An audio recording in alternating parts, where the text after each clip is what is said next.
Hello. Hello. Welcome. I am so excited to do this topic of what is owning authenticity.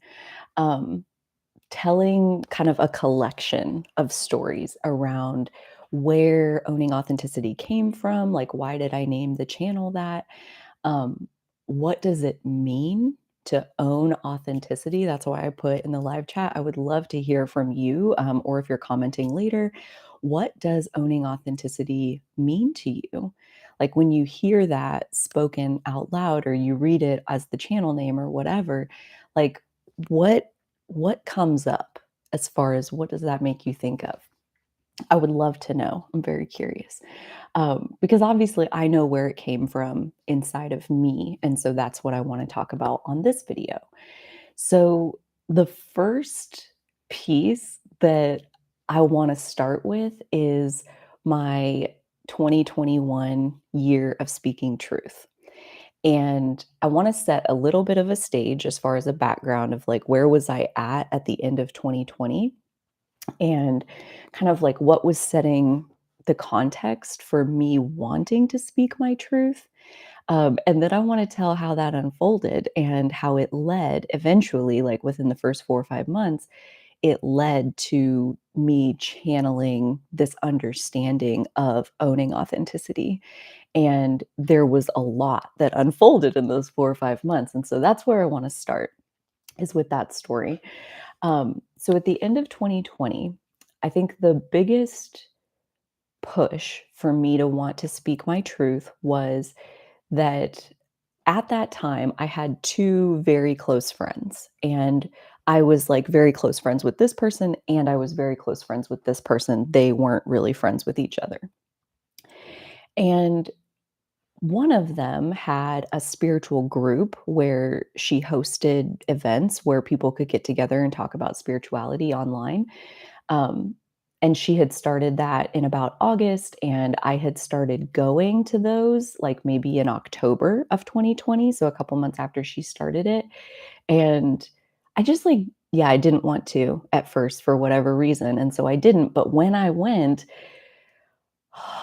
like the way the meeting started was you kind of said what's going on with you spiritually, like what are you facing right now on your spiritual path, and it could be anything. um and in that meeting that I had joined, and it was like you're just gonna chat, and I like had to gush about astrology and how like I was learning about natal charts and like just so enthralled, like consuming everything I could get my hands on astrology related. And so I kind of like came out with like this little story about like astrology, and it's so cool and exciting and whatever. And what unfolded next was like an impromptu round of mini readings, like people saying like, "I'm a Capricorn, like what does that mean?" Or "My moon's in Aquarius and I never did understand that." And so it was just like these little questions, and I was like answering their questions off the top of my head.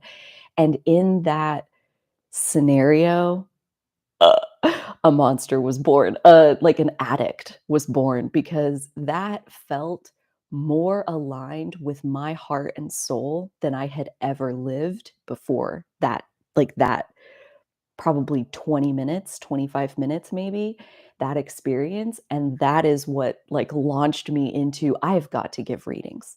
I have to. I need this experience on a regular basis. Like I need to talk about astrology. I need to gush with people who are excited about astrology, about their unique astrology, and help them like unlock more of who they really are. Like I just was so in that moment. It was just done. And so in that setting, like the meeting, there was a person present who ended up becoming my first client. And he actually had like 8 different sessions with me, where we got together and talked about his natal chart, like one piece at a time. And that was kind of my introduction to doing readings and launching my spiritual business, like essentially doing those readings for him was the beginning of my business. And when I started it in October of 2020, I named the practice My Intentional Gifts. And there was like a whole story with why I was calling it that. One of my favorite things about astrology is I believe we picked our birth time, which means we chose the natal chart that we wanted. Every single bit of our energy is on purpose and it perfect for exactly what we needed it to do. That was like one of the most relieving, relaxing realizations that astrology gave me personally. And so when I first opened my business where I was going to give astrology readings, I called it My Intentional Gifts. And so that was the beginning of me stepping into this space of like doing astrology readings and offerings. And I started my meetup group not too long after that, where I could, again, like kind of put myself out there and attract people who wanted to talk about astrology with me. And that led to basically, like, working closer and closer with my friend, um, where, like, we were co-hosting, basically, events and offerings, and, yeah, there was, like, just a more of a work relationship forming between us, and long story short, by the time we get to the end of 2020, like, going through the holiday season, um, I basically pushed myself to the point of burnout, and at that point, it was like there were so many things around me that felt out of alignment with what I wanted and how I wanted life to be, and in that situation, like that reflective situation, like she happened to be the one that was there to like help show me how out of alignment I really was and like how inauthentic I was being because I felt like most of the time, like, I was very passive and would bite my tongue or hold back my thoughts or, like, keep that to myself. If I had any dissatisfaction with, like, how things were unfolding, I didn't communicate it to her. I felt like I was walking on eggshells because I did not want to put the relationship at risk. Like, at that time, it became very clear to me that what I was valuing most was the relationship with her. And my authentic self, my truth, speaking my truth was a way lower priority. And I wasn't mad at her. I was seeing this gap within myself and not necessarily mad at myself, but kind of putting me on notice as far as like, if you don't like what you're getting, then how about you be a little bit more upfront about who you are and what you want and what you think and all of that. So, like, basically, the year of speaking truth, the reason that that mantra was born was because that was me changing my values, like deciding that the way I was operating with these values of the relationship with her is most important, that was not serving me, and it definitely wasn't getting me the outcomes that I wanted. And so I was gonna spend a year of speaking truth and learning how to do that. Like, not that I don't wanna love her still, but I've got to let me flow. Like, I can't keep holding this back and, like, stuffing it down out of a fear of rejection, basically. Like, I didn't wanna jeopardize the friendship. And so the year of speaking truth gets going. And within the first couple weeks, it becomes very clear that speaking the truth or not speaking my truth like is not actually the problem. It's not actually like the issue of what's going on here because in those first couple weeks I came across situations where I don't like what's happening. Okay, then speak your truth. I didn't know what it was. I didn't know what to say. I didn't know how to express myself. Like I had no skills in terms of like, I didn't know what the truth was and I didn't know how to say it because I didn't know what it was. Like, there was a lack of readiness on my part. And it clearly wasn't anybody else's fault, like the fact that I wasn't speaking my truth because I didn't want to like make her upset. Like, yeah, that's kind of what was going on. But when I gave myself permission to do it, I still couldn't do it because I really didn't know like what was true for me. I didn't know who I was at that point. I had come a long way. no doubt about it. Like I knew definitely way more, a lot more than I used to. But to be able to clearly express it, like especially in the moment when you're like head to head with something that you disagree with, like I didn't even know where to begin. And that was very interesting because I hadn't found human design yet at that time. And if you watch the video that is in the description of this one, I made this a little over a year ago, like when I very first started making YouTube videos. And it's me telling this story like in a little bit different light. I mean, I've obviously had a lot more time to reflect on how everything unfolded at this point, but that story, I was watching it to kind of like refresh myself. And it's like one of the first pieces of my truth that rose to the surface as I like gave myself permission to say what was true, realized I didn't know what was true, and then gave myself permission to like let that truth reveal itself to me. Like, okay, so okay that you don't know what it is yet, but that doesn't stop me from being curious about okay, so what is true?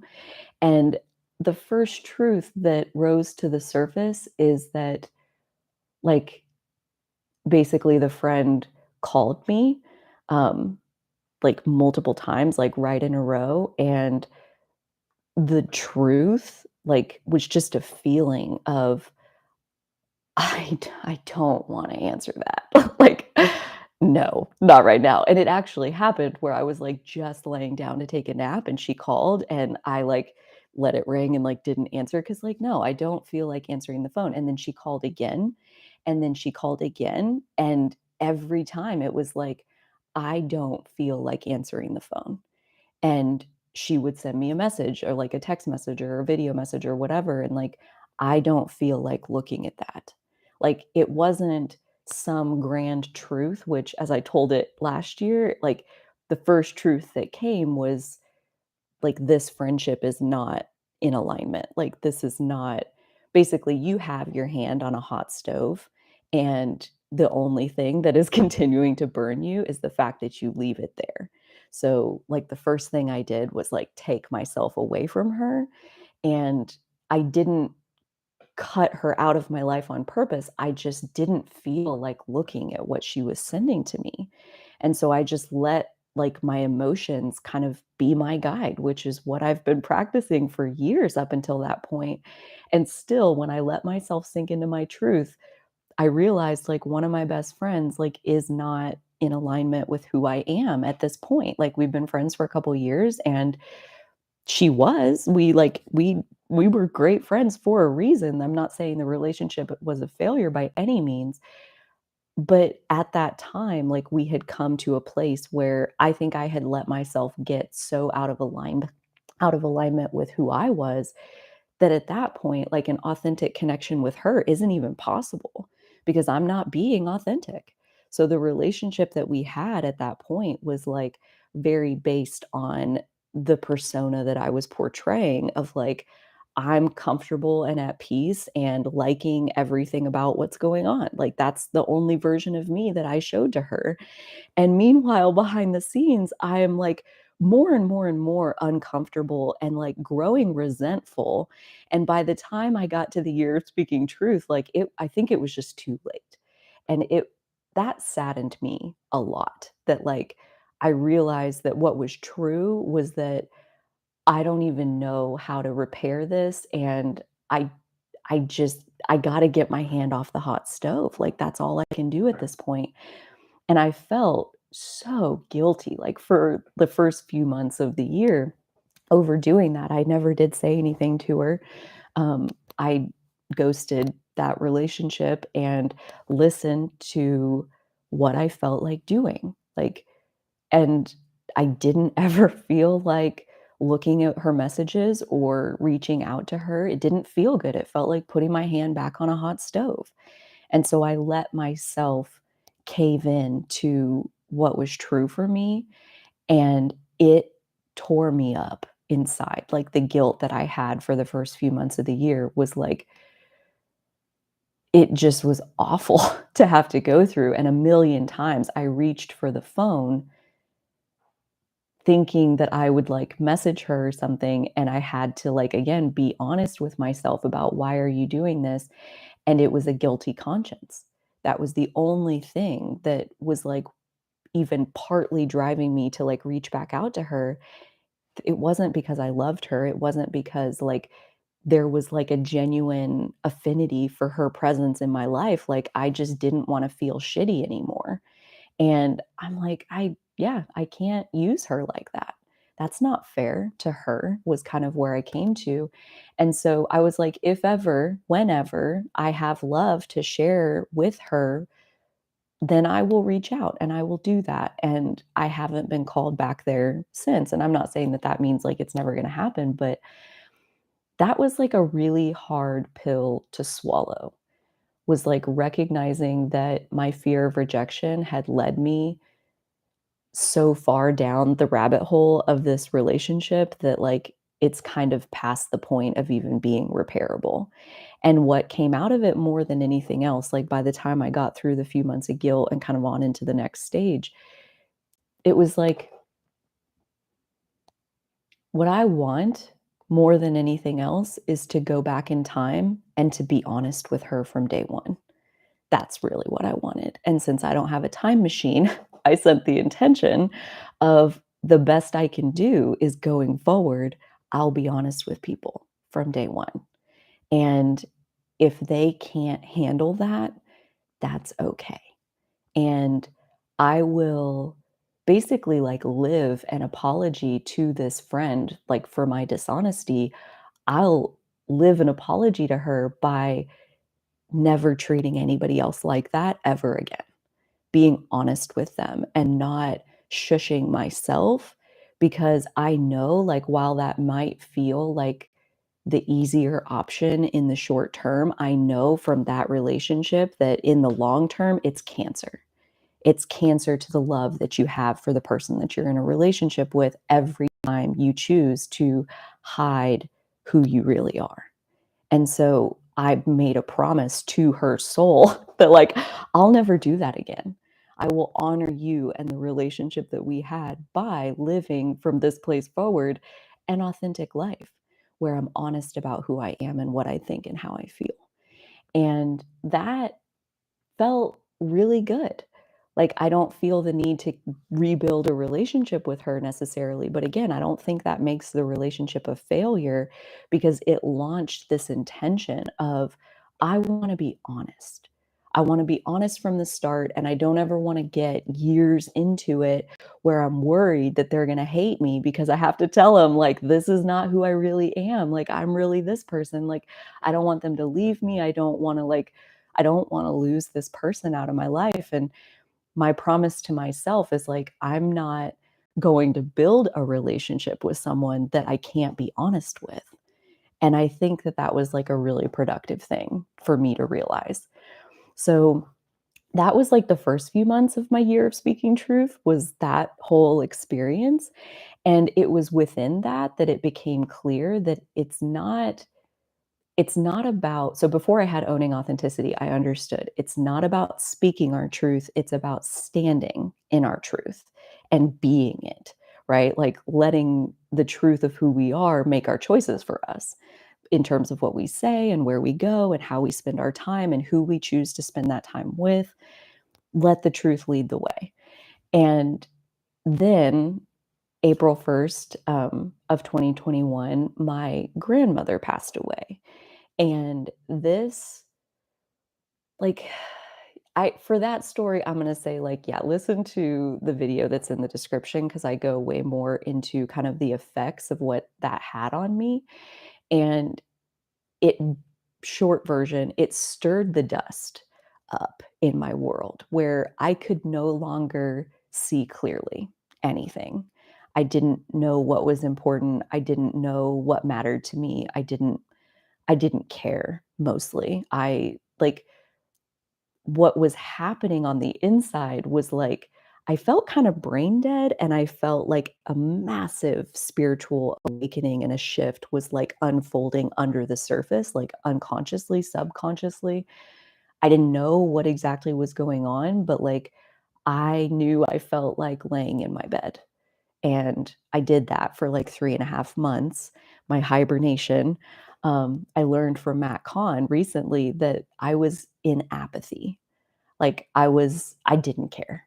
I gave up every responsibility. I ghosted the rest of my friends.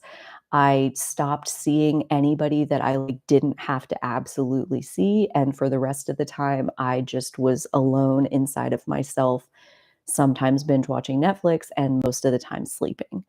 And I did that for 3.5 months, and it lasted that long, I think, because the second part of speaking truth for me was like, and this is the chapter, like, while I was on that hibernation, that's when I channeled owning authenticity and this understanding of, like, it isn't about being able to say it out loud. It's the simple, pleasurable fact of getting to know it for yourself.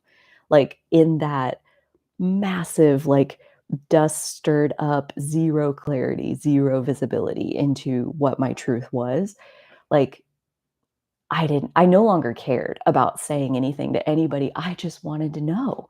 I just wanna know, and I'll sit here and I'll follow the little breadcrumbs of, like, doing what I feel like doing, like, I would wake up in the morning, "What do you feel like doing?"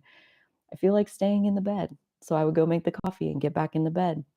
So I just kept asking myself, "What do you feel like doing? What do you feel like doing?" And resting, resting, resting, like, that's all that kept coming, and I think in the end it was kind of like my higher self, yeah, like with that apathetic state, working out with me what my true values are, like what truly is important. Is it important to speak your truth out loud, or is it important to know it inside of yourself so that you can honor it within your choices?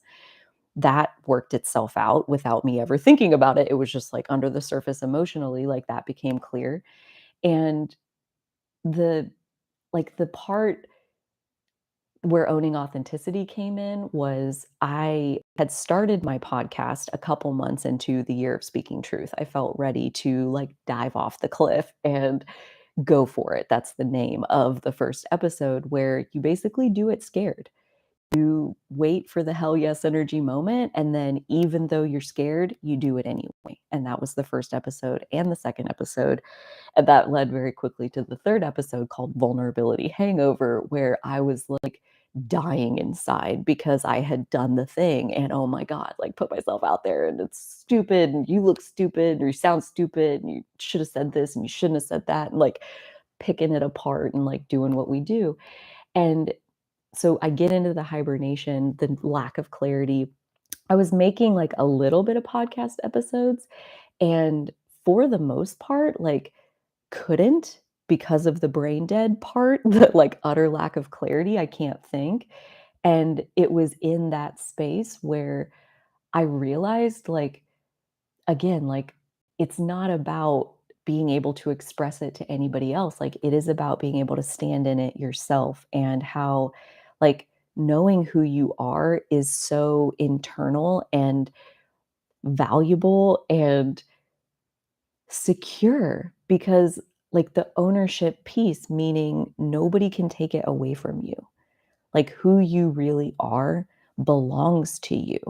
It's one, I think, the most valuable asset we have. And two, nobody can ever take it. Nobody can ever take your perspective. Nobody can ever take the lessons you've learned. Nobody can ever take your opinions or your viewpoint on things, your beliefs, your attitude. Like we have total sovereignty within ourselves. And it is like the most beautiful thing I think I've ever seen.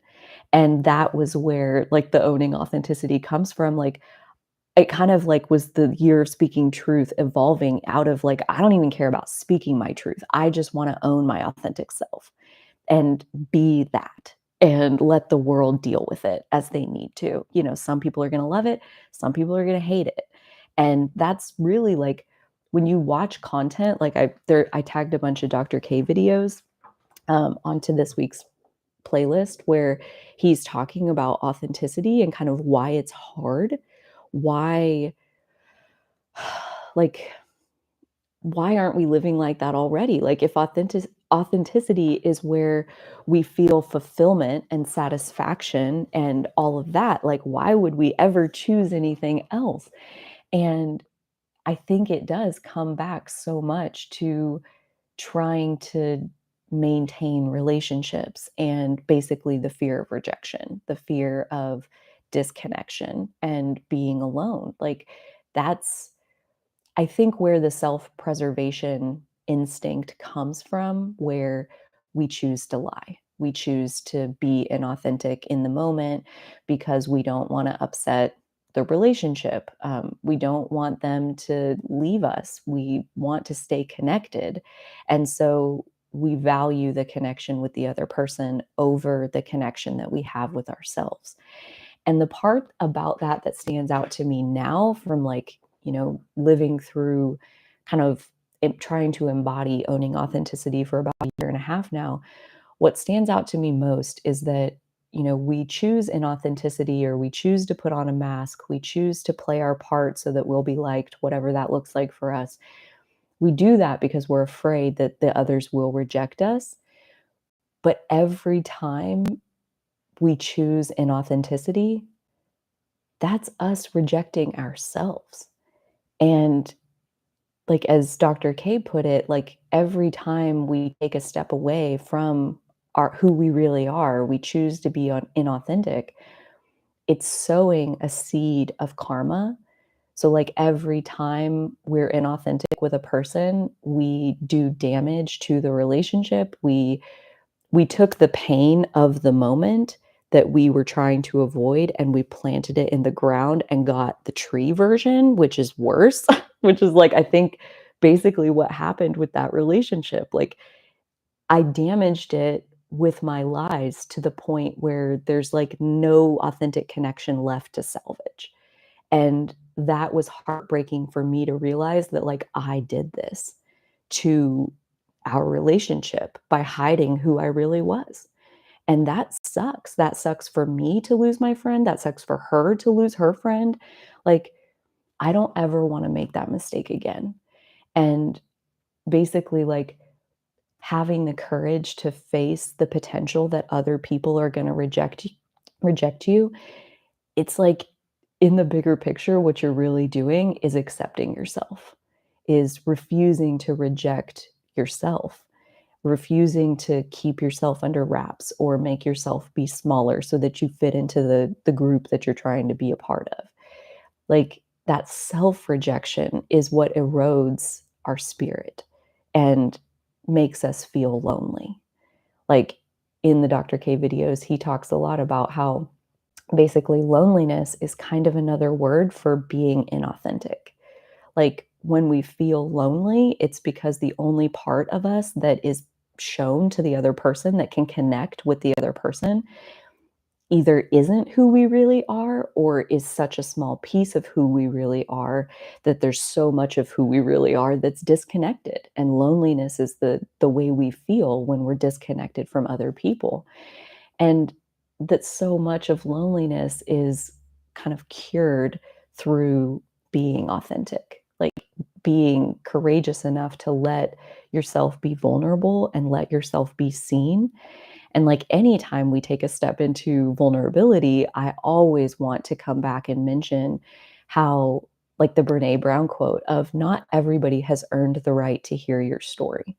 Like, never am I talking about like, you need to be 100% honest and transparent everywhere you go all the time with every single person you cross paths with. I personally don't think that's a very good idea. So much as I do think that there's a way to honor yourself within yourself, no matter what you choose to express on the outside. And that's really powerful. So, like, it's not even about don't lie to the other person so much as it is like, don't lie to yourself.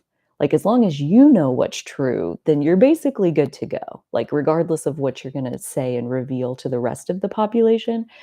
But within the spaces that are safe, within like relationships where you do trust the other person, that it's really, really powerful to show more and more and more of your full authentic self to another person, to express who you are openly and own that out loud. Like, claim it.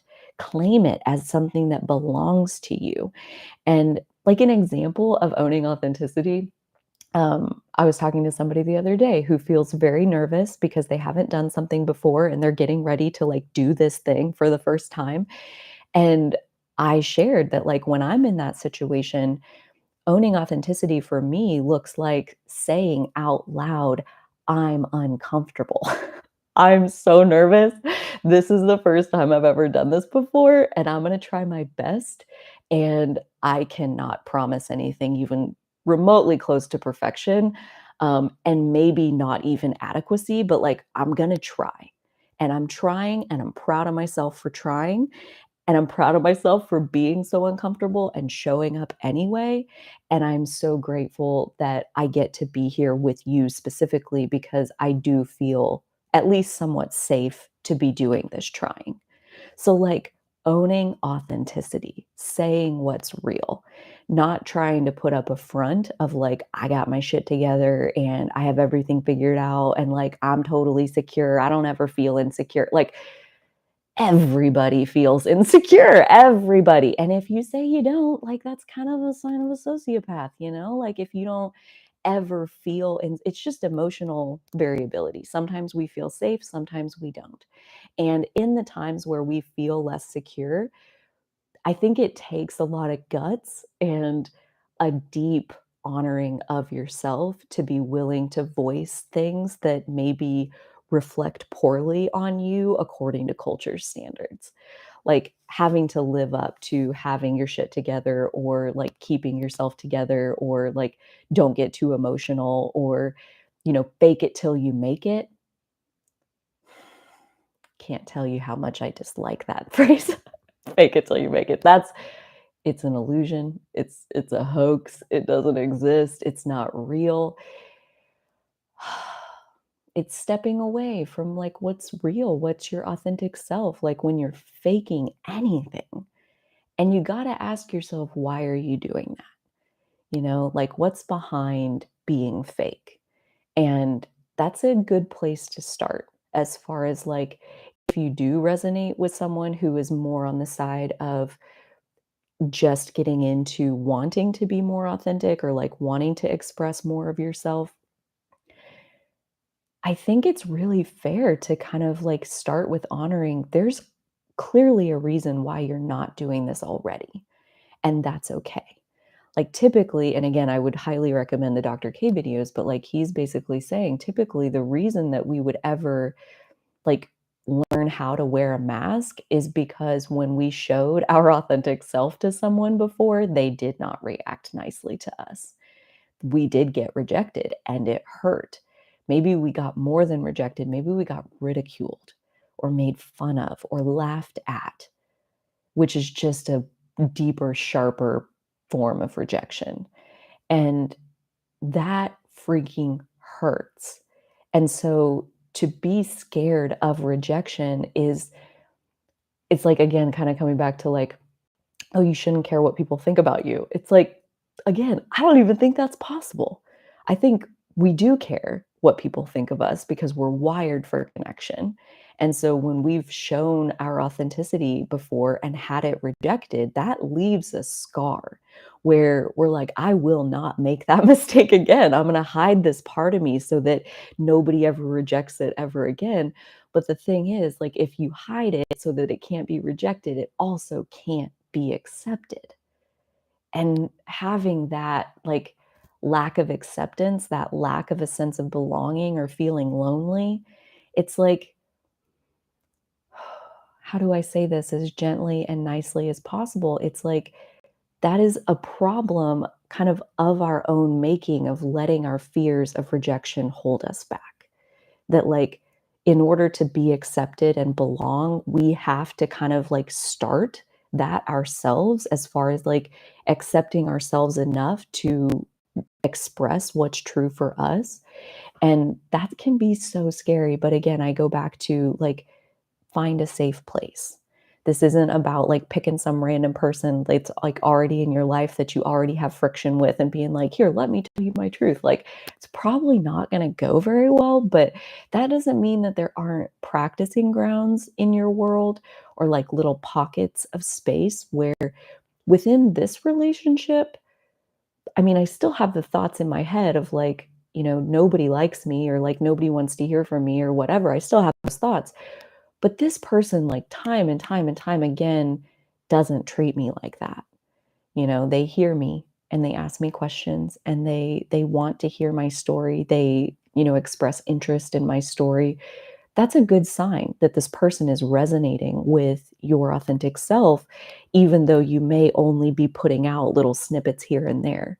And so, if this relationship, this little pocket of space feels safer than other places, then maybe it's a matter of, again, not just blurting everything out about like who you really are, but like looking for a moment where you would normally lie, looking for a moment where you would normally like play the part and like coalesce to like what's being expected of you. Look for a moment where normally I would lie and then don't. Say what's true instead to the person who feels safer than everywhere else in your life. And it's like dipping your toe into the water kind of thing, as far as like, instead of lying, speak the truth and see how it goes. Because, like, time and time and time again, there if there's a positive reaction and there's like an acceptance of what you've expressed, that has a ripple effect through your entire being where you accept yourself more. You're less ashamed of this part that you normally keep hidden so that it doesn't get rejected. Like, you take a chance and like put one little piece out there and then it's accepted. And then again, like it's like almost addictive to like want to put another piece out there and like have that part accepted. What about this piece? I really don't like this piece. Do you think this piece is acceptable? It is? Really? And then you like get some momentum going. So like having some safety inside of at least one relationship, and like you could always like go to a therapist. I've found a lot of safety in those kinds of spaces when I haven't always had the friends to support me. Um so yeah, like finding even one little pocket of space where you can start like taking a step forward in terms of finding those moments where you would normally lie and speaking the truth. And lying is such a has a really negative connotation around it, obviously. Like being a liar is one of those things that when you call somebody that, usually you're like dripping venom in their general direction. And so nobody wants to admit that they're a liar, but I kind of think we all are, because it's as simple as somebody asking you, hey, how are you doing today? And on the inside, you're dying and like don't know if you can go on living. And outside, you say, I'm fine. That's inauthentic. That's lying, Like authenticity just means being honest. And that's a scary proposition, and that's okay. But we step away from our authentic self, our true nature, every time we tell even a little white lie, like I'm fine when I'm not.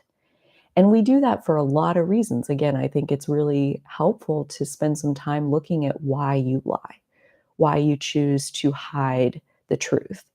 And I think there's so much of it that comes back to like protecting other people's feelings or like trying to keep them happy so that they'll stay happy with us. There's a lot of reasons of why we're choosing to hide the truth. And so, again, when we start putting the truth out there in the places where we would normally lie, it's a lot. It brings up a lot. It brings up, like, flashes of all the memories of all the times that, you did try to put yourself out there and it wasn't received well. So, like, all of these almost, like, PTSD kind of flashbacks of, like, you've been wounded in the past and there's a fear of that repeating itself. There's that. There's also just, like, not wanting to cause pain to others. I think this is a really common one with empaths because when I say something that hurts your feelings, it hurts my feelings, like, 10 times, 10 times more than that, like, me absorbing your emotional energy. Like, I don't wanna cause you pain because deep down, I don't wanna cause me pain. And so there's just so much that we can learn about ourselves as far as exploring why aren't we being as truthful as maybe we could be already? Because even now, like in this whole journey of like practicing owning authenticity, I still come to places in my self-awareness journey where I I can't imagine telling that story out loud to anybody. I don't care how safe they are. Like that part of Carly, it's securely hidden away, and I can't imagine ever bringing it out and showing it to the light of day, like, ever. So I still have stuff like that. So, if there are pieces where you're like, "No, no, I can't express that," then don't. I think that's part of honoring our authenticity is, like, if it feels impossible, the authentic thing is to don't force it, to don't tell yourself, "Oh, you gotta fake it till you make it. You gotta, like, push through this pain, like, no pain, no gain." Like, that's self-harassment, and I don't advocate for that. I say leave that shit in the closet if it's not ready to come out, and maybe start with, like, somebody asking how you're doing and you're not really fine, and instead of saying, "I'm fine," say, "I've had better days." Like, I'm not saying take your deepest, darkest shit and, like, empty it out in front of, like, an audience. I'm saying, like, be 1 degree more honest, Like, instead of "I'm fine," "I've been better." That's not revealing, that's not dumping your life story on somebody who didn't ask to hear it, but it's also not hiding the truth. It is truth facing at least instead of "I'm fine," which is complete self-denial if you're not fine. Like that's a good place to start as far as like little examples like that where it's not about like taking your full 100% truth and revealing it so much as like instead of facing away from the truth, can we at least turn towards the truth and, take it from there?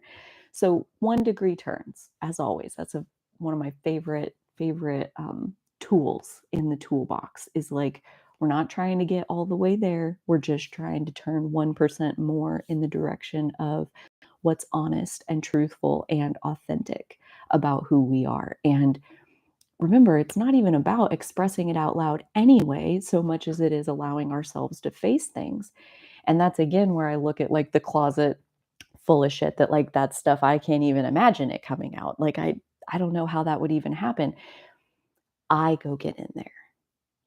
Like even the times when I feel like I can't even write this in my journal. I can't even stand the thought of like somebody someday reading this. Like there's stuff like that where I won't even write it in my own private journal. I keep it 100% inside myself, but again, I look at it and I sit with it from time to time and I, expose myself to it a little bit more and I try to love it a little bit more.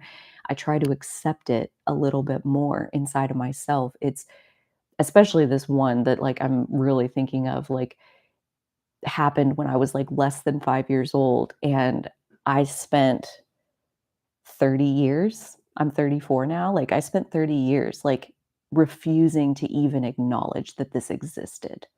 And now I acknowledge that it exists inside of myself. Not outside yet, I can't imagine, but inside of myself, I acknowledge it.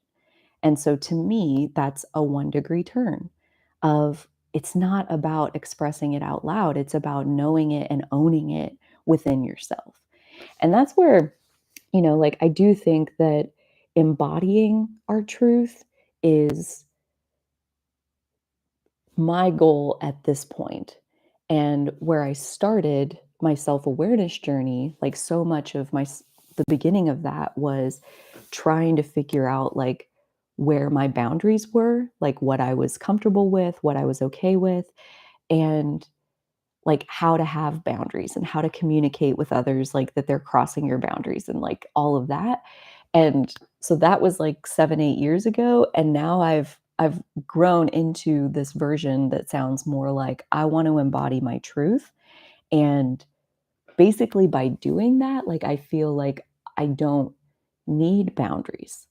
Like being able to just be your true self trust me, like, the people who would be the ones crossing your boundaries, they are so rubbed the wrong way that they can't stand to be in your presence. So there's nobody crossing your boundaries. There's people loving you and accepting you for who you truly are, but nobody crossing your boundaries.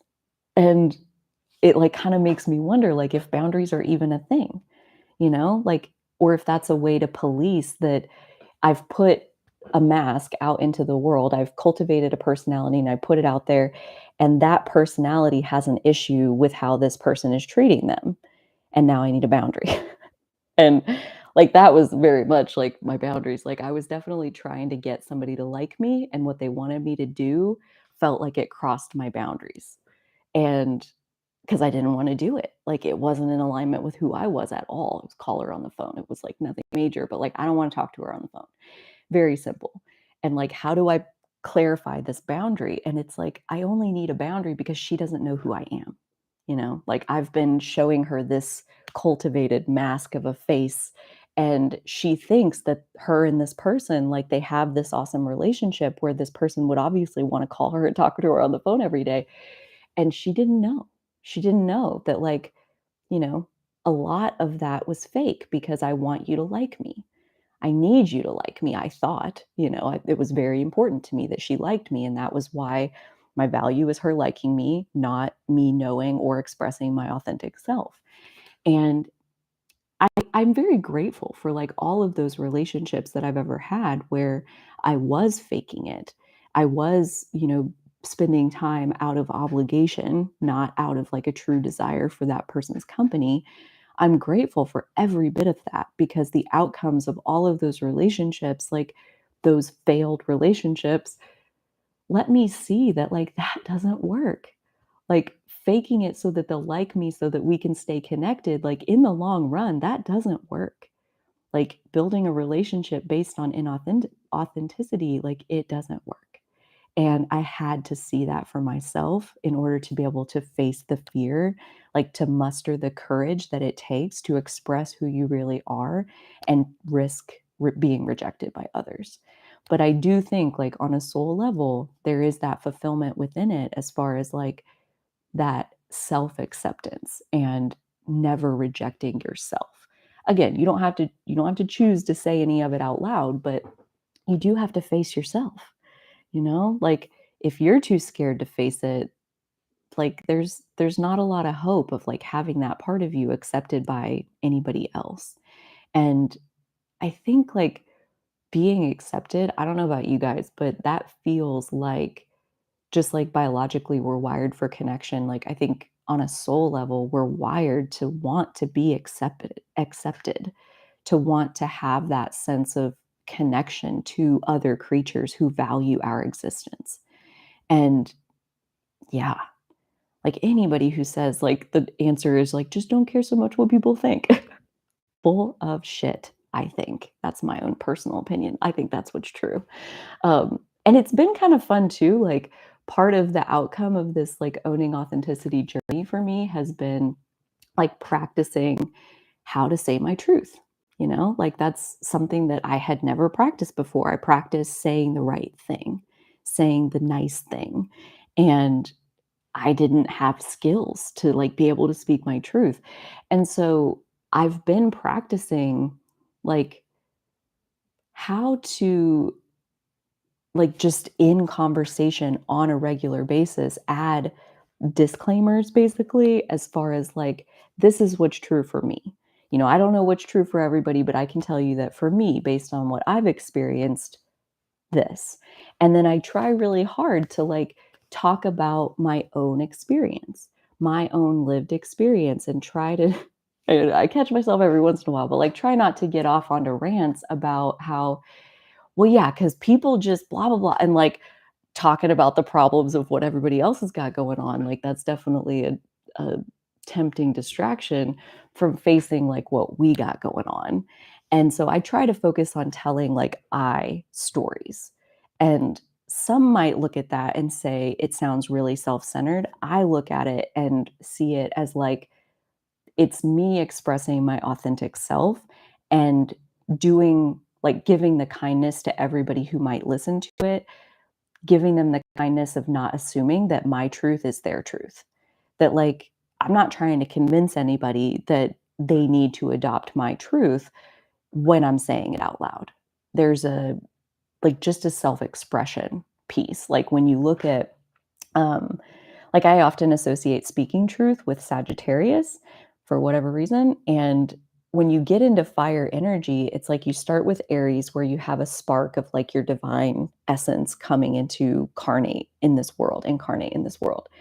And then the next fire sign is Leo, where that's all about like experimental self-expression, is kind of how I think about Leo, like expressing the raw energy of like what's flowing through you. And then you get to the third fire sign, Sagittarius, where you refine based on everything that you've experienced and everything that you've soaked up in your world. What of those pieces that you've soaked up are true for you, and what of them are being released? And that, yes, there is like a certain level of, philosophy is also associated with Sagittarius. So like there's a level of expression in Sag where you say your philosophy out loud, and like, at that point lots of people adopt each other's philosophies. Personally, not a big fan of that as so much as like having your own philosophy about what's true for you based on the life you've lived and the life that you continue to live. How does your truth, land inside of you? How do you know what's true for you? That's a good question as far as like, how do you feel like if you're brand new to wanting to understand like who you really are and your authentic self and wanting to be able to express that more clearly?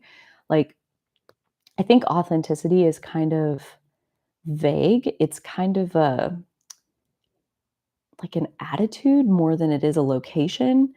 And so I would personally say, like, instead of seeking authenticity as the goal, like, to me, it makes a lot more sense to look for curiosity, look for satisfaction, look for interest, like sparking your interest or you're interested in something.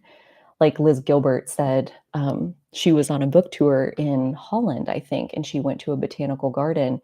And when she walked in there, she just like in that instant had this little spark of like, I wonder about botany. I wonder like what about this and what about this? And just like a little bit of interest of like she just wanted to read a little bit about it. And that over the course of several years turned into her novel called The Signature of All Things. And it started with this little piece of something interesting. And so, like, figuring out who our authentic self is, I think that is like the work of lifetimes. Like, it takes a while to get a really comprehensive picture of who you are. But piece by piece by piece by piece, we can follow the scent of our curiosity. We can follow the scent of our satisfaction. Like, what's satisfying to you? I think that shows you, like, out of all your behaviors that you do, the ones that satisfy you, that is a look into who you authentically are, and the behaviors that you engage in because you have to, because you're obligated, because if I don't, somebody will hurt me. Those are the things that obviously are inauthentic behaviors. They feel like I have to do this, and authenticity feels like I get to do this. It's satisfying. So that to me, like that's an Abraham Hicks trick as far as like alignment is kind of what she is talking about. And she says, like, instead of looking for alignment, look for satisfaction. Instead of looking for alignment, look for the things that you're curious about and interested in. So those little pieces can kind of like give us the clues, like the puzzle pieces of putting together like who we really are. Like for me, like going kind of full circle with the beginning of this story, as far as like when I sat in that like spiritual group meeting and got to like off the top of my head impromptu like do these little mini readings for everybody that was there. Oh my god, like, the satisfaction levels of that experience were off the freaking charts. Like, I didn't even have like, it blew past anything I had ever experienced before, and I didn't know, like, anything about coaching, anything about, like, doing sessions. All I knew is that talking about astrology is the most satisfying thing I've ever found in my entire life. So I went in that direction and, like, let it turn into whatever it was gonna be. Um, and it's evolved several times and, like, kind of just continuing to ask myself, like, "What feels good now? What feels good now? What feels good now?" And continuing to follow that direction of, like, what's satisfying. 'Cause I think there was a time, like, in those very early days where getting to do any readings felt so satisfying that it led me to this place of I lowered my price and I did this, like, promotion where I was, like, essentially giving away these freaking readings, and I sold out for an entire month and had tons of readings on my calendar, and at the end of that, it was no longer satisfying, and so I pulled back and, like, didn't give readings for a few months as I that was, like, right around the time I went into the hibernation. That was, like, one of the responsibilities that I dropped was I shut down my booking site for a few months to where I'm not giving readings right now. And I figured out that the reason that it wasn't satisfying anymore is because I had, like, overdone it. I had, like, done too much. Like, too much of a good thing is a bad thing. um, Excessive. And I had kind of like overindulged. And that, like, when I raised my price back up, like, obviously, like, I don't sell nearly as many readings anymore, but every once in a while I do. And when I get to sit with that person, the satisfaction level is like way back up there where it used to be because I think it's because I'm letting the universe bring me the satisfying ones. Like in that month of like giving away the readings, my complaint of like what made it not satisfying was I think I had dropped the price to a point where I sold a lot of readings to people who, like, wanted their fortune told, they wanted, like, "When is my soulmate gonna get here?" Or they just wanted to vent for 30 minutes, and they didn't even want to hear anything, like, guidance as far as their chart goes. Like, there were so many people, like, showing up where what they were looking for and what I was looking for, it was a mismatch, and so I pulled all the way back, and when I went back in with the higher price, like, it seems like that really it sorted itself back out. So and like Irene said, you got good practice. Like, that was why I did it, was because, like, at that time, I wasn't worried about the money and, like, making a profit on it. I was mostly wanting the experience of getting to give readings, and the reason I wanted it was because it was the most satisfying thing that I had ever found, and it was seriously like overdosing on the satisfying thing to the point where I'm sick of it now and I don't even want it, and at that point, I didn't have a satisfying thing because I had ruined it by, like, overdosing on it. So the story I told myself was like, I wanna get the practice and whatever, but, like, really what I did in that instance was, like, rushing the process. I was, like yeah, I was literally addicted and overdosing on this thing that I found, and in the process, I killed it for a little while. But it came back to life. But that lesson was really good because I've had to, like, really learn how to do that with myself. Like, part of my truth is that I have a bit of an obsessive personality, and I don't think that that's a bad thing, but it does mean that I can't make myself focus on things that I'm not interested in. And when I am interested in something, I will binge it until I'm done with it. And that's just kind of how my energy works. And so part of like understanding the truth of who I am was like even acknowledging that and acknowledging what binging it does, like it's going to end it. If you binge it, you'll get to the end really, really fast. So is that what you want? Or do you want this thing to continue a long time? And if so, then again, where are your values? Like if your value is on the satisfaction, then you know you can't binge it because that's going to kill the satisfaction. So you got to let go of some of the obsessive, like in it all the time. I do that with friends too. And that's like where I'm at right now, as far as like the little three-way friendship with me and Jody and Maddie, where we have the group chat behind the scenes. It's like I can feel myself, like, I'm such an all or nothing kind of person, like, I can feel myself really leaning in and starting to overdose on, like, their energy, again, because it feels so good, and I have to pull back and, like, reorient to, like, where can I where can I put this energy in a place, like, spread it out a little bit, like, this friendship with Jody and Maddie isn't the only satisfying thing in my life. This is also satisfying, and this is satisfying, and this is satisfying. So now that's kind of my strategy to not killing the things that are satisfying to me is to have a bunch of them and to move between them in aligned timing. So sometimes that means like going a few days without sending a message or listening to their messages and just kind of like pulling back out of that energy space and like rebalancing by putting the energy into a different satisfying thing. And it kind of also goes back to, I feel like a lot of the mistakes I've made in romantic relationships, especially, is putting all my eggs in one basket, like AKA my romantic partner, where like yeah.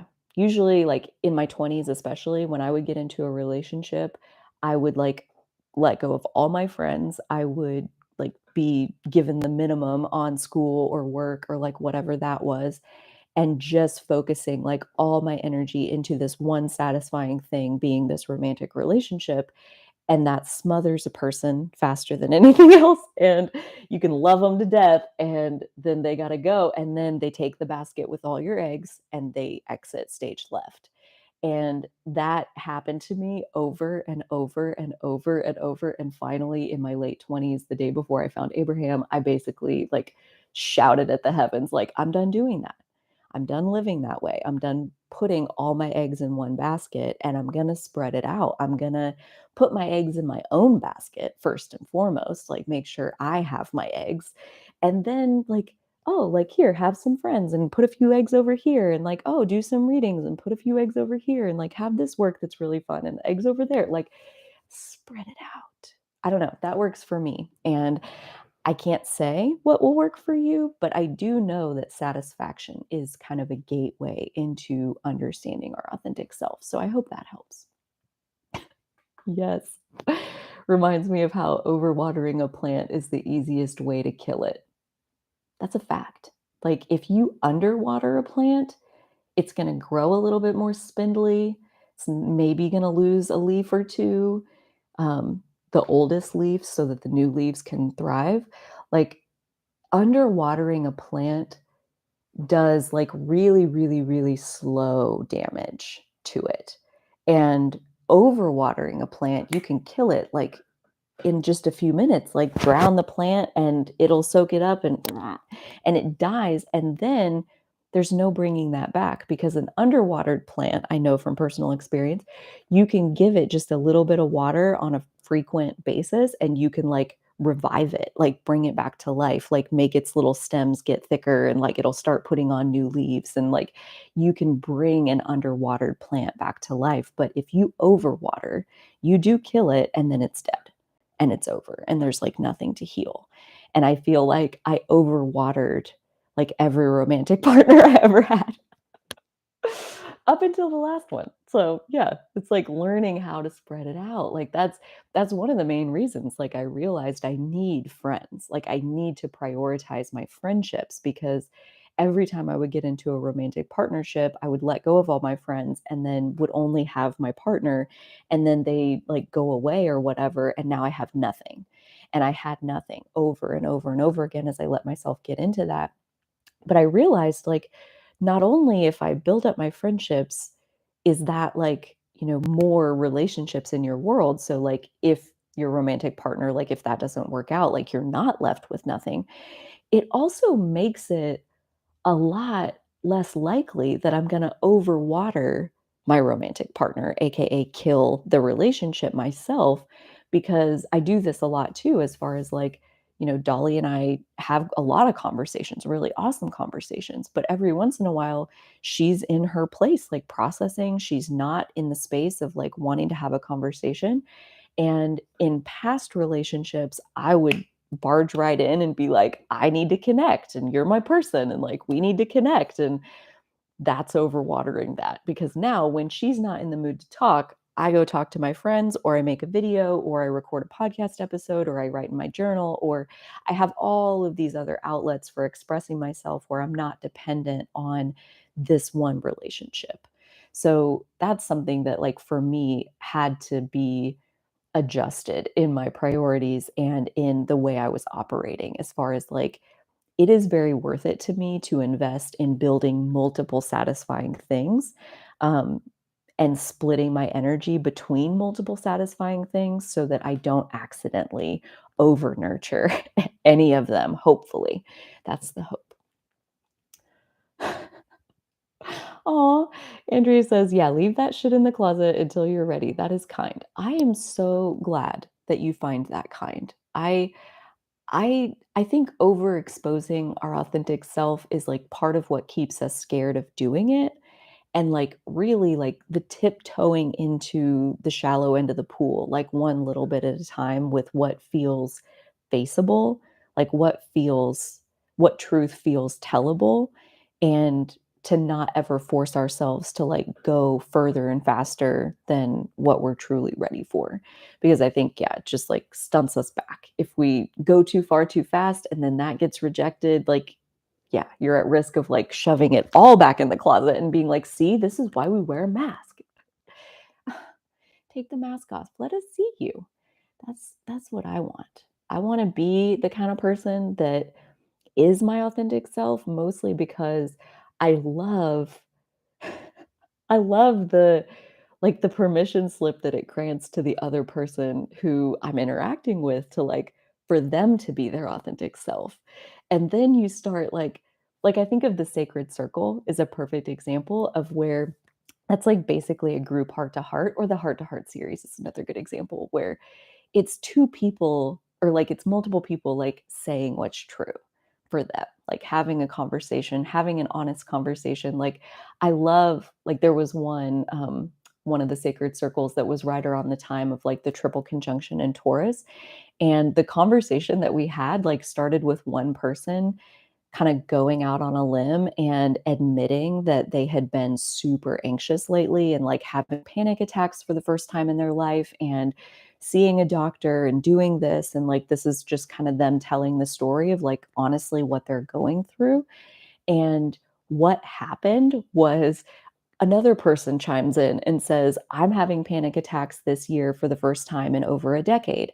And then another person chimes in and says, "I don't know if they're panic attacks, but I definitely have a lot more anxiety than I've had in the past." And like basically we all got to see that like, if everybody had just been, "Oh, I'm fine. I'm fine." Like each person at that group would have walked away thinking like I'm the only one that's an anxious mess. Like I thought I've come further than this. I thought I'd already healed this pattern, or like I thought I was in better shape than this. And like we tell those stories to ourselves when we keep our truth on the inside.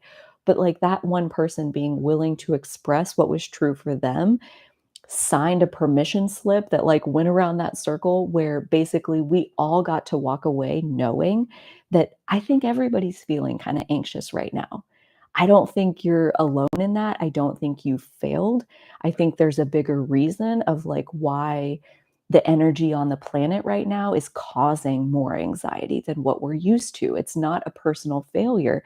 And we got to see that because everybody in the group resonated with it. So it's like when you are willing to share what's true for you, the permission slip that you sign for every person that you'll ever meet is such a gift. It's like you want to talk about what's satisfying. What's satisfying to me, one of the things is somebody saying, "I've never said this out loud before, but," and then filling in, like, what haven't you said out loud before? Like, I find it personally extremely satisfying to be a safe space where other people feel comfortable revealing their authentic self, maybe the part that, like, they've never showed this part to anybody, and they're taking a risk of possibly being rejected, and then I get to accept it and love on it, and then they get to walk away feeling that of, like, you didn't get rejected. Like, you're safe to reveal who you really are, at least in my presence. And I think we do that by basically accepting our own humanity, you know? Like, our emotions are up and down, our energy is up and down. Sometimes we feel great, sometimes we feel like a total turd. That's being human. And so pretending to have it all together when you don't, in addition to rejecting yourself, you're also teaching everybody around you that they don't deserve to feel bad. Even when they feel bad, they need to hustle to make sure that everybody knows that they actually have everything held together. I don't think that's kind. I think that's actually really mean to play perfect and let everybody around you think that they're the one that can't figure it out because look, everybody around me is perfect. Makes me sad. Makes me really sad. Oh, yeah.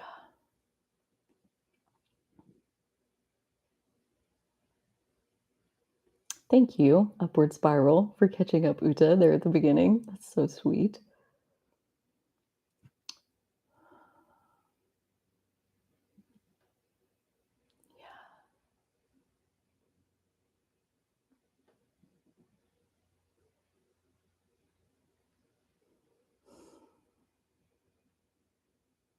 Yeah.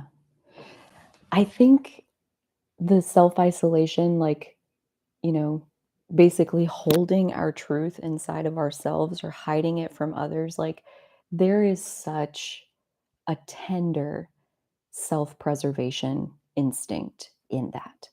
Like, when you look at, like, that self-preservation of, like, I've been hurt before, and therefore I'm not gonna put myself through that, there is a level of mercy in that.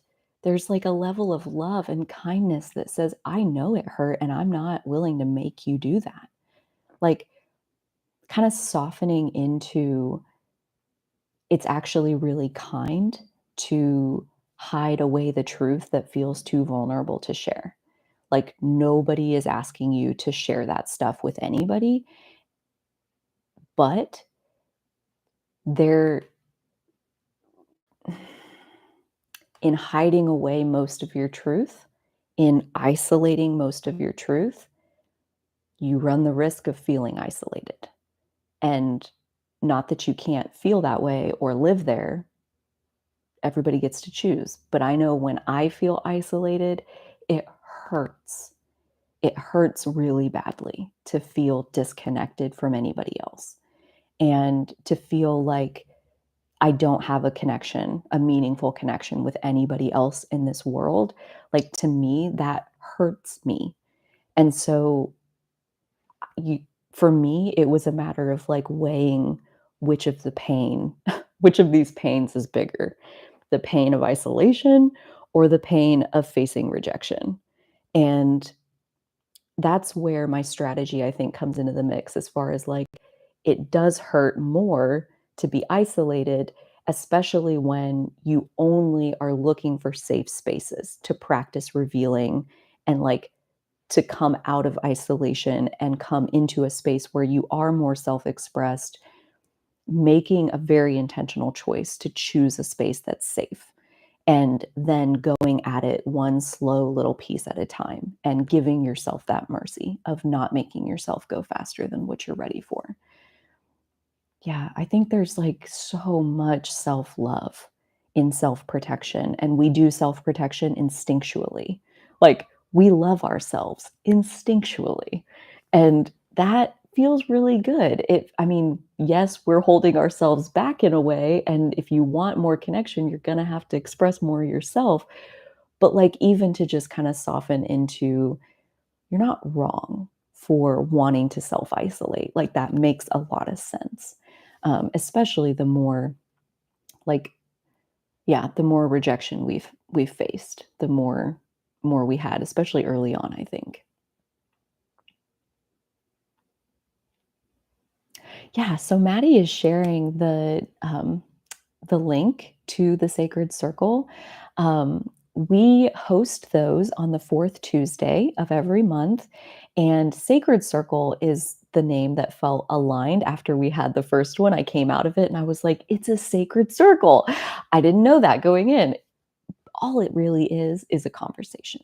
It's like a multiple person heart to heart where, again, like I said, the person who was, like, going through the anxiety and, like, having panic attacks for the first time ever felt safe enough to tell that story in that space, and there was nothing even close to resembling rejection. There was only, "Oh my god, me too." So, connection, connection.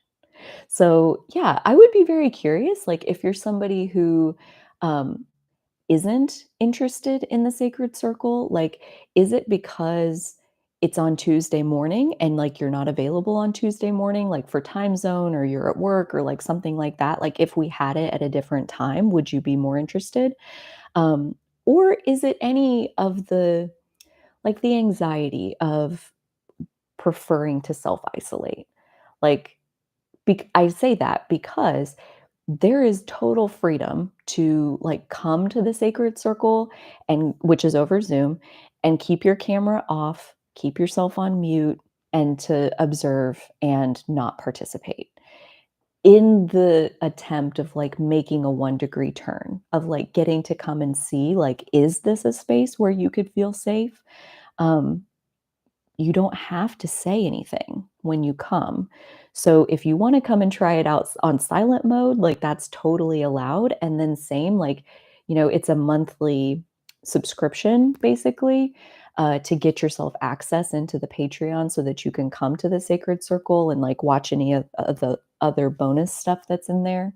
Um, and so if you figure out that, yeah, I went to one and I looked at it and, like, I don't think that's for me, you can always cancel and, like, not be charged again the next month. So that is a little bit more about the sacred circle. And our goal is to provide that safe space for anybody who is looking for a place where they can come and practice expressing even more of their authentic selves, saying things out loud that maybe they haven't ever said out loud before. Um, that's the goal of that space. And there's, never any kind of fancy agenda. It's typically we show up and what's on your mind, what's on your heart, what's going on. And so we'll spend like 20, 30 minutes like on one person's story with them telling their story and other people kind of reacting and asking questions and digging more into what they shared and like just witnessing them, being there with them and forming that connection. I feel like it alleviates a feeling of isolation even though we're only meeting for like 2 hours once a month. There's a sense of then for the whole rest of the month, I'm not the only person having panic attacks right now. Like there's lots of other people out there who are like going through this intense anxiety too. And then like, a few days after that, you have a panic attack and you're like, this isn't me being wrong or failing in any way. This is the intense energy. And so, even though maybe the anxiety doesn't completely go away, your story about the anxiety is certainly different now that you have connection with other like hearted souls. So, I think there's so many different benefits that come out of those sacred circles. So, if that sounds at all interesting or intriguing, you even want to show up and try it one time on silent mode, I highly recommend. We would love to have you there. Yeah. The Patreon thing was off-putting to me. I'm happy to pay for it, but joining Patreon didn't feel good to me. I wonder why. I wonder how many other people, like, feel that way. Uta, I would love to know more, like, why it was off-putting. Like, was it, like, the idea of Patreon? Or was it, like, anything specific to, like, how we talk about it, like, here on Owning Authenticity, like, the way we're talking about Patreon is off-putting or just Patreon in general is off-putting? Because I do wonder, like, how many people feel that way? I hadn't even thought of that. Um, so yeah, we would love to have anybody that wants to come, and it is set at pay what feels good. So the minimum that you would be able to sign up for is $1 a month, $12 a year gets you access to the sacred circles. I think the highest that I'm seeing anybody subscribe for is in the low 20s, $20 a month. It's pay what feels good. I personally love that concept. As far as it takes into account, like if you truly can't afford to like buy a spiritual reading or like pay some like fancy subscription fee to be a part of some members only community, like I really honestly don't want that to be a barrier to entry, um, to find a place where you can find connection. So I've done my best to take the money out of the equation while also creating an intentional space because it is a safe space. And I don't want people who are not truly wanting that to show up and offer things that aren't helpful or supportive of people like leaning into their authenticity. So I did want it to be a more intentional space where it's not just open to everybody, it is behind the Patreon paywall. And that also means that while the Sacred Circle is recorded, the recording is only accessible to the people that are inside that community. That being said, once you subscribe to Patreon, like once you do get access, you have access to all of the sacred circles, like all the videos are in there. So you could go back to the first one. I think we've had 8 so far, maybe. Close enough. Yeah. Interesting. When I looked into joining, they asked for some release that didn't feel safe to me. Well, I have no doubt that, because I have things where I look at it and it's like, no, no, that's not, no, not doing that. And I have no doubt that that just means that I'm not meant to be in that space, like that space is highest good and my highest good, like they're not headed in the same direction, at least for the time being. And so, yeah, if there is a hesitation, I don't take that personally. I take it more as like divine timing wise, it's not meant to be. And that's okay. And the space is here for those that are into it, that do feel called there. That's what it's for, is for us to come together and share our truth, our authentic selves in what is has been and hopefully will continue to be a very safe and loving environment. So, if that is of interest, we would love to have you there. Some other places where you can find love from us. Maddie sends out a newsletter every Monday. We just sent out the first monthly freebie, came out this last week. On the first newsletter of the month, there's an additional freebie. So, if you would like to sign up for that, it's basically like a dose of love in your inbox every week. So, yeah, she does an awesome job with that, putting together like little card readings or crystal readings, little messages of love and kindness and mercy and grace to give to yourself. And that is ultimately what owning authenticity is for. It's not necessarily a set of steps to tell you, like, here, do this 1, 2, 3, and you'll be living your authentic life. It is more to express our own authenticity, to demonstrate what that looks like as we embody it, and trust that every single person who witnesses it is getting exactly what they need from that experience. Thank you. She just put the link there where you can sign up for free. And there's an unsubscribe link at the bottom of that too. If you ever decide that you want to unsubscribe, it is super easy. Oh, pushed over my table. It's okay. It didn't fall. So I think that's good as far as I feel good with what we've shared, the backstory of owning authenticity. If you do have any questions, you can leave those in the comments. I would love to answer them. Um, yeah, thank you, Uta. I appreciate what you put into the world too. Yeah, what we put into the world, like, I think it is always, no matter what we're expressing, it is signing a permission slip for others to operate in the same way.